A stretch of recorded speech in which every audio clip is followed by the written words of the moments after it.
Hi guys, welcome back to the PHP course. और ये हमारा पीएचपी कोर्स से रिलेटेड 29 ट्यूटोरियल होने वाला है और इसके अंदर आप लोग फंक्शन विथ रिटर्निंग वैल्यू सीखने वाले हैं।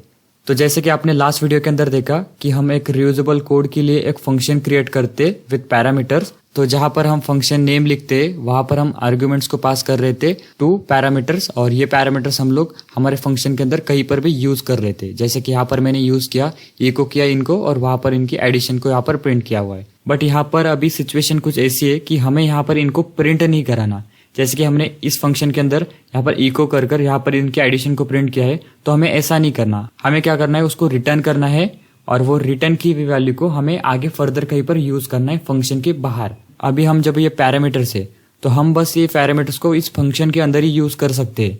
बट लेकिन अगर हमें इस फंक्शन के बाहर भी अगर यूज करना है इन्हें, तो हमें इसको रिटर्न करना पड़ेगा। और जब हम इसको रिटर्न करेंगे तो ये रिटर्न होकर हमारे पास आ जाएगी जहां पर हमने फंक्शन को कॉल किया है वहां पर, और फिर हम यहाँ पर उसको कहीं पे भी उसको यूज कर सकते हैं।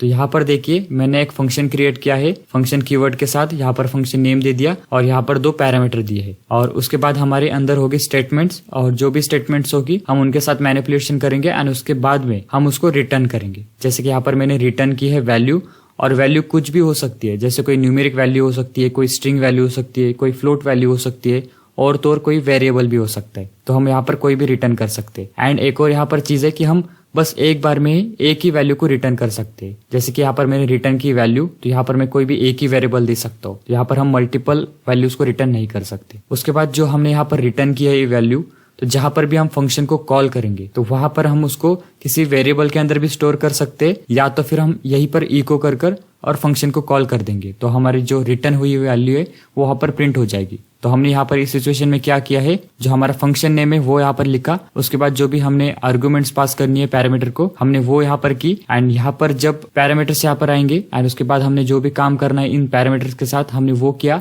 एंड उसके बाद उसकी वैल्यू को रिटर्न कर दिया। यहाँ पर मैंने रिटर्न किया वैल्यू को, तो अभी जो वैल्यू है वो हमारी आ जाएंगी यहाँ पर जहां पर हमने फंक्शन को कॉल किया है। एंड फिर हमने यहाँ पर क्या किया है, उसको स्टोर कर दिया है उस वैल्यू को इस ए वेरिएबल के अंदर। और आप कोई भी वेरिएबल ले सकते हैं, मैंने जस्ट एग्जांपल के लिए यहाँ पर ए वेरिएबल लिया है। तो आइए अभी हम इस रिटर्न स्टेटमेंट को किन किन तरीके से यूज कर सकते तो हम उसको यहाँ पर देखते हैं। तो यहाँ पे देखिए मैं मेरे कोड एडिटर के अंदर आ चुका हूँ और यहाँ पर मैंने एक रिटर्न नाम से एक पीएचपी फाइल बनाई है। तो यहाँ पर सबसे पहले हम क्या करते हैं, एक फंक्शन क्रिएट करते हैं। फंक्शन का नेम दे देंगे हम स्टूडेंट, और स्टूडेंट नेम के अंदर हम लोग क्या करेंगे, सबसे पहले तो एक पैरामीटर पास करते हैं नेम नाम से, और उसको क्या करते हैं यहाँ पर नीचे हम यहाँ पर प्रिंट करते जैसे कि हम पहले करते थे, ठीक है। और उसके बाद हम यहाँ पर उसको कॉल करेंगे, और कॉल करने के साथ में हम यहाँ पर एक आर्ग्यूमेंट पास कर देंगे। जैसे कि यहाँ पर मैं करता हूँ जॉन, और अगर हम इसको सेव करेंगे, ओके, तो यहाँ पर अगर मैं इसको रिलोड करता हूँ तो यहाँ पर आप देख सकते हो जो हमने यहाँ पर आर्ग्यूमेंट पास किया वो यहाँ पर पैरामीटर को गया, और सिंपल हमने इस पैरामीटर को यहाँ पर प्रिंट कर दिया। तो ये तो हमने हमारे लास्ट वीडियो के अंदर देख ही चुके। बट लेकिन अभी हमें क्या करना है, यहाँ पर इसको प्रिंट नहीं करना है, हमें इसको रिटर्न करना है। कहाँ पर, जहां पर हमने इसको कॉल किया है वहां पर। तो अभी मैं यहाँ पर क्या करूंगा, सिंपल यहाँ पर रिटर्न कीवर्ड लिखूंगा। तो ये जो रिटर्न कीवर्ड है ये हमारा प्रीडिफाइन है और हमें यही इसको एज इट इज यूज करना पड़ेगा। तो यहाँ पर अभी क्या होगा, हमने इसको रिटर्न किया कहाँ पर, जहां पर हमने फंक्शन को कॉल किया है वहां पर हमने उसको रिटर्न कर दिया है। तो यहाँ पर क्या होगा कि जो वैल्यू है इस पैरामीटर की वो हमारे पास आ जाएगी यहाँ पर, और अभी मैं यहाँ पर इसको कहीं पर भी यूज कर सकता हूँ। मैं चाहे तो यहाँ पर सिंपल इसको इको करूंगा और फंक्शन को कॉल कर दूंगा, तो भी हमारे पास यहाँ पर रिजल्ट वो आ जाएगा एकदम सही तरीके से। यहाँ पर आप देख सकते हो जो हमने यहाँ पर पास किया है आर्गुमेंट्स वो यहाँ पर आ रही है हमारे पास, ठीक है। और अगर हम यहाँ पर इसको रिटर्न नहीं करता हूँ और यहाँ पर मैं इसको भी डिलीट कर देता हूँ, एंड अगर मैं इसको सेव करता हूँ तो आप देख सकते हो हमारे पास कुछ भी यहाँ पर प्रिंट नहीं हो रहा है, क्योंकि इस वैल्यू को मैंने कहीं पर रिटर्न ही नहीं किया। अगर मैं यहाँ पर इको करता हूँ सिंपल, एंड अगर इसको सेव करता हूँ तो आप यहाँ पर देख सकते हो यहाँ पर कुछ भी हमारे पास प्रिंट नहीं हो रहा है, क्योंकि यहाँ पर जहाँ पर हमने फंक्शन को कॉल किया है इसके पास कोई वैल्यू आई ही नहीं। जब हम इसको रिटर्न करेंगे कुछ इस तरीके से तब वो हमारे पास वैल्यू आ जाएगी। देखिए हमने रिटर्न किया और हमारे पास ये जो आर्ग्यूमेंट है वो यहाँ पर आ चुका है।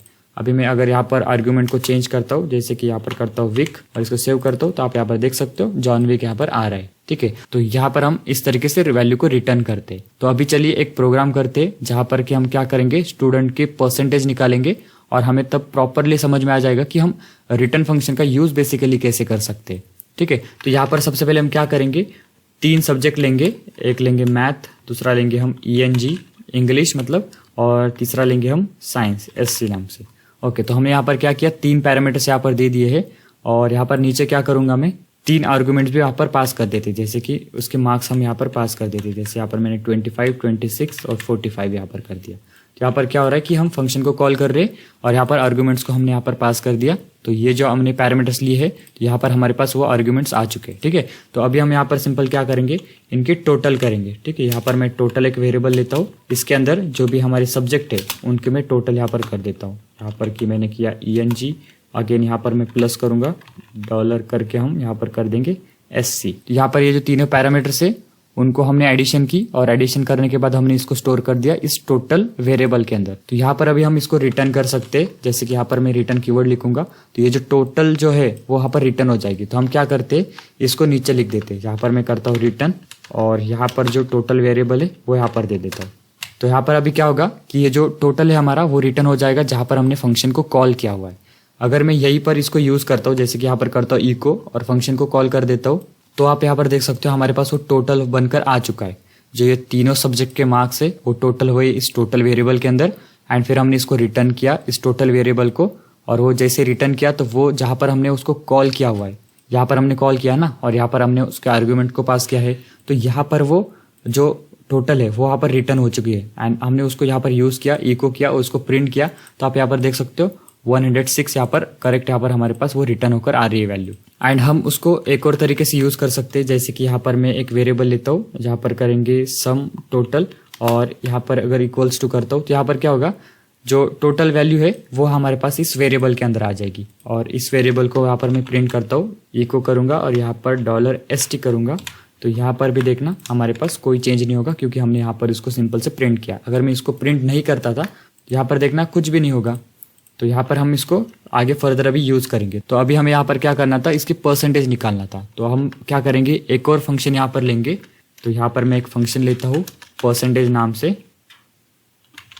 तो यहाँ पर मैंने एक परसेंटेज नाम से फंक्शन लिया और यहाँ पर अभी हम क्या करेंगे, एक पैरामीटर लेंगे। तो यहाँ पर मैं क्या करता हूँ, TM नाम से एक पैरामीटर लेता हूँ, टोटल मार्क्स। और यहाँ पर हम क्या करेंगे, इस परसेंटेज को यहाँ से कॉल करेंगे और यहाँ पर इसको हम आर्ग्यूमेंट के अंदर अभी हम पास क्या करेंगे, जो हमने टोटल निकाला है, जो यहाँ से हमने ये टोटल को रिटर्न किया है तो वो आया यहाँ पर। और यहाँ से जो हमने इसके अंदर जो टोटल स्टोर किया है तो अभी हम इसको यहाँ पर पास कर देंगे, जो कि ST मतलब सम टोटल। तो यहाँ पर हमने इसके आर्ग्यूमेंट को पास किया इस पैरामीटर को। तो यहाँ पर ये जो ST की वैल्यू है मतलब जो टोटल मार्क्स है वो आ चुके हमारे इस TM के अंदर। और अभी हम यहाँ पर क्या करेंगे, सिंपल से एक PR नाम से एक वेरिएबल लेंगे मतलब परसेंटेज, और इसके अंदर जो है तो हम परसेंटेज काउंट करेंगे। तो वो हम कैसे करेंगे, सबसे पहले हम करेंगे यहाँ पर TM डिवाइडेड बाय 3, जो भी हमारे टोटल सब्जेक्ट है उसके साथ हम उसको डिवाइड कर देंगे। तो हमारे पास जो है तो अभी परसेंटेज यहाँ पर आ चुकी है इस परसेंटेज वेरिएबल के अंदर। तो अभी हम चाहे तो यहाँ से इसको भी रिटर्न कर सकते हैं और अगर हम यहाँ पे इसको रिटर्न करेंगे तो वो हमारे पास आ जाएगा इस परसेंटेज जहाँ पर हमने उसको कॉल किया है वहाँ पर। बट लेकिन अभी हम क्या करेंगे, इसको यहीं पर प्रिंट करेंगे। तो यहाँ पर मैं क्या करता हूँ, इको करता हूँ और यहाँ पर हम एक मैसेज भी देते थे, जैसे कि स्टूडेंट परसेंटेज। यहाँ पर मैंने एक स्टूडेंट परसेंटेज नाम से एक स्टूडेंट परसेंटेज एक मैसेज दिया और उसके साथ में हम कॉन्केट करेंगे और $PER जो कि हमारा ये परसेंटेज वाला वेरिएबल है वो यहाँ पर लिख देंगे। उसके साथ में अगेन मैं कॉन्केट करता हूँ और यहाँ पर एक परसेंटेज का साइन भी दे देता हूँ। तो यहाँ पर देखिए मैंने इस परसेंटेज को यहाँ पर प्रिंट कर दिया।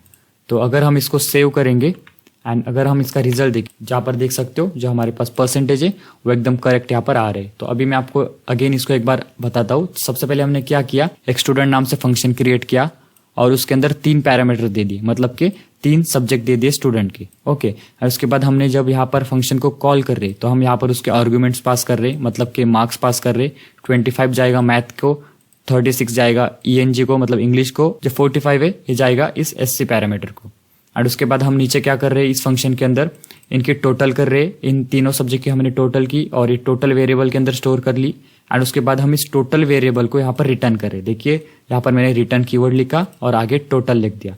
यहाँ पर क्या होगा, जो टोटल है वो हमारा रिटर्न कहाँ पे होगा, जहां पर हमने फंक्शन को कॉल किया है। कॉल कहाँ पे किया है, यहाँ पर देखिए, यहाँ पर हमने स्टूडेंट नेम लिखा, उसके अंदर आर्ग्यूमेंट पास किए है, मतलब यहाँ से हमने उसको कॉल किया है। तो जहां पर हम उसको कॉल करते हैं वहां पर वो वैल्यू रिटर्न हो जाएगी, जो टोटल है वो रिटर्न हो जाएगा। और हमने फिर उसको कहां पर स्टोर किया है, इक्वल टू कर हमने उसको किया है ST इस वेरिएबल के अंदर, मतलब सम टोटल के अंदर हमने उसको यहाँ पर स्टोर कर दिया। तो हमने यहाँ पर एक दूसरा फंक्शन क्रिएट किया है परसेंटेज नाम से। तो यहाँ पर हमने क्या करना है, जो ST नाम से जो हमने यहाँ पर रिटर्न किया है, मतलब जो टोटल जो मार्क्स रिटर्न किए हैं, हमें उसको आगे यूज करना है किसी दूसरे फंक्शन के अंदर। तो इसलिए हमने एक फंक्शन क्रिएट किया जहां पर कि हम परसेंटेज काउंट करेंगे। तो यहाँ पर हमने क्या किया है, एक पैरामीटर लिया है TM नाम से, और यहाँ पर मैंने जहां पर उसको कॉल किया है वहां पे ST को पास कर दिया है, मतलब जो हमारे टोटल है, सम टोटल। तो यहाँ पर मैंने ST को यहाँ पर पास किया हुआ है। तो जो भी हमारे टोटल मार्क्स है वहां पर हमने इस पैरामीटर को पास किए। तो यहाँ पर हमने उसको फिर परसेंटेज काउंट किया है, सिंपल से एक परसेंटेज नाम से एक वेरिएबल लिया और TM डिवाइडेड बाय 3 किया, और हमारा परसेंटेज काउंट होकर इस PR के अंदर आ जाएगा। एंड उसके बाद सिंपल से हमने यहाँ पर उसको प्रिंट कर दिया है। तो आप देख सकते हो कि हमने यहाँ पर जो टोटल रिटर्न किया था हम उसको आगे भी यूज कर पा रहे हैं, और बाहर फंक्शन के बाहर भी हम उसको यूज कर पा रहे हैं। आई होप सो कि आपको ये रिटर्न स्टेटमेंट जो है तो प्रॉपरली समझ में आया होगा। अगर आपको इसके अंदर कोई डाउट होता है तो आप कमेंट सेक्शन के अंदर पूछ सकते हो। तो फिर मिलते हैं नेक्स्ट वीडियो के अंदर, तब तक के लिए bye bye and take care.